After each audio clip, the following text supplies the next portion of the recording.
जो आदमी औरतों की इज्जत नहीं कर सकता उसको समाज में रहने का कोई हक नहीं है।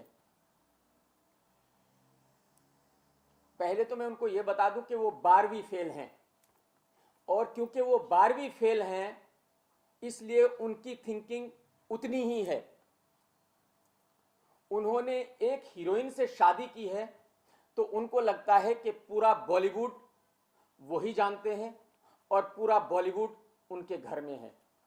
मैं उनको ये बताना चाहता हूं कि आयशा तकिया जी बॉलीवुड का 0.00 पॉइंट, मेरे ख्याल में 1-2 पॉइंट के आगे भी बहुत, मैं क्या कितना बताऊं, उनका ये योगदान है बॉलीवुड में।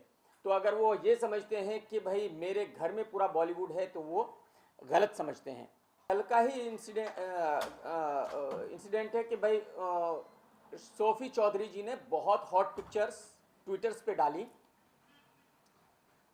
और मैंने उनको, मेरे पास मैसेज है, मैंने उनको, क्योंकि ट्विटर पे मैं नहीं लिख सकता एज ए पॉलिटिशियन, मैंने उनको मैसेज भेजा कि यार मैं ट्विटर पे नहीं लिख सकता बट आपकी बहुत हॉट एंड सेक्सी पिक्चर हैं।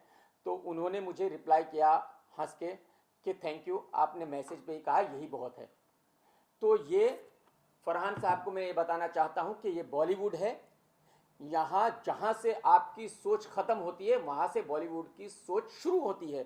तो आप ये डिसाइड अपने घर में बैठ के मत कीजिए कि क्या सही है और क्या गलत है। आप 12वीं फेल है, आपकी उतनी ही थिंकिंग है, आप वहीं अपने घर में डिसाइड कीजिए कि क्या सही हो रहा है आपके घर में और क्या गलत है। अपने घर वालों के खिलाफ, माँ बाप के खिलाफ जा करके आयशा तकिया जी से शादी की। उन्होंने अपने घर वालों को कहा कि आप जो हो सकता है आपसे कर लीजिए, मैं इसी लड़की से शादी करूंगा। तो जो आदमी अपने घर वालों की इज्जत नहीं करता, जो आदमी अपने माँ बाप की इज्जत नहीं करता, वो दूसरों को इज्जत का पाठ कैसे पढ़ा सकता है। पब्लिक को बेवकूफ बनाना चाह रहे हैं और पब्लिक इतनी बड़ी बेवकूफ नहीं है। हारना तो खैर उनका 1000% पक्का है, बट अगर उनको राखी सावंत से ज्यादा वोट मिल गए तो मैं जिंदगी भर के लिए पॉलिटिक्स से तौबा कर लूंगा। मैं ये बताना चाहता हूं कि पिछले 17 साल से है समाजवादी पार्टी महाराष्ट्र में, और 17 साल में आज तक एक सीट नहीं जीत सके। उसका रीजन यही है कि वो पार्टी यहां समाजवादी पार्टी नहीं, अबू प्राइवेट लिमिटेड है, जिसमें फरहान जैसे बेवकूफ हैं, और ऐसे ही बेवकूफ अगर होंगे तो आगे 1700 साल में भी पार्टी कोई सीट नहीं जीत सकती।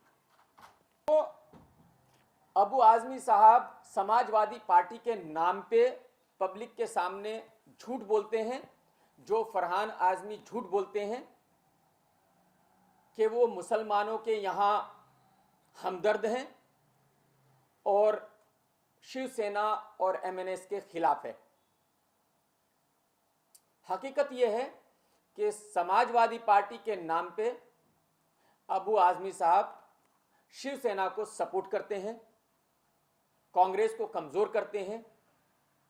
यही महाराष्ट्र में उनका काम है और इसी पे वो पार्टी चलती है।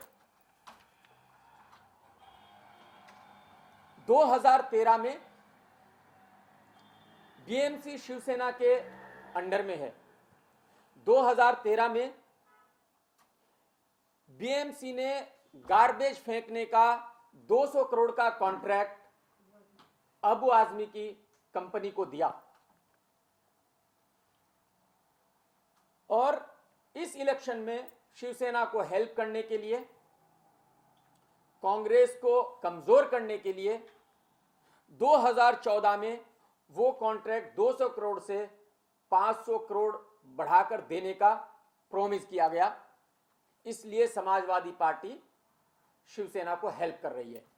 बुला बुलाकर गलत बातें करने की कोशिश की गई है, और उसके बाद ही मैंने तहकीकात की कि भाई पार्टी शिवसेना के साथ काम कर रही है। मुझे उससे पहले नहीं पता था कि पार्टी के पास शिवसेना के कॉन्ट्रैक्ट है, शिवसेना ने 200-400 करोड़ रुपए का पार्टी को कॉन्ट्रैक्ट दिया हुआ है गार्बेज फेंकने का।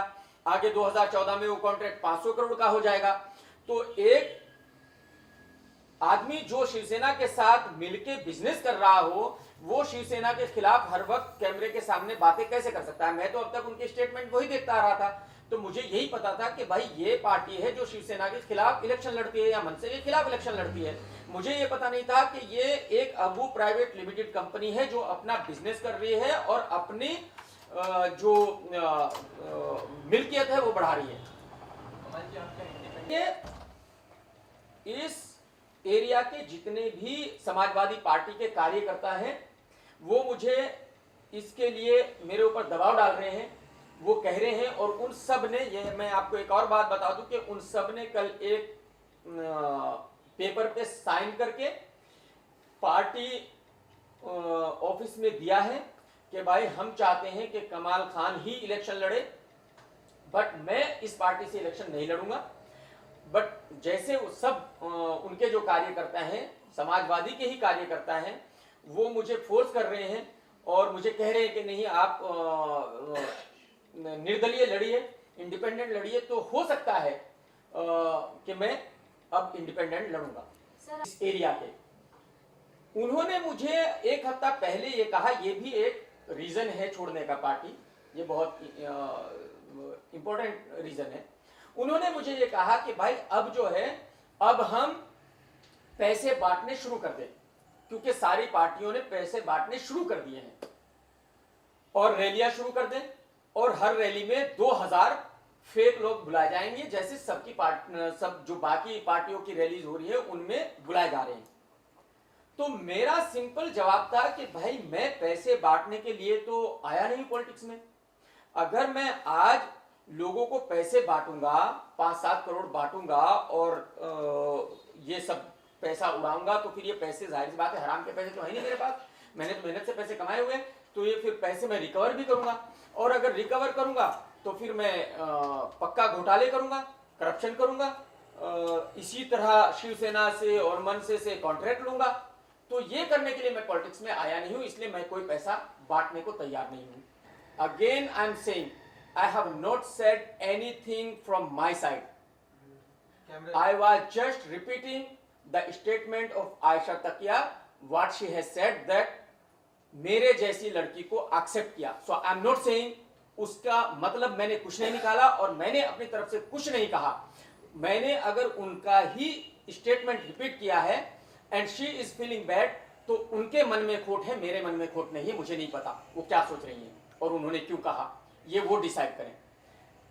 Second, about the weight of a actress, मैंने I have not said this about any normal girl. Anyone can have weight and anyone can't have. I have nothing to do with that.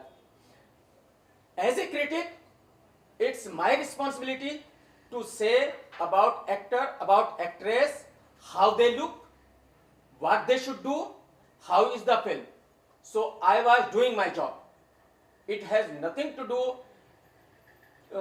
कि भाई derogatory comments. It's not derogatory when I'm a critic and I am talking about a particular film.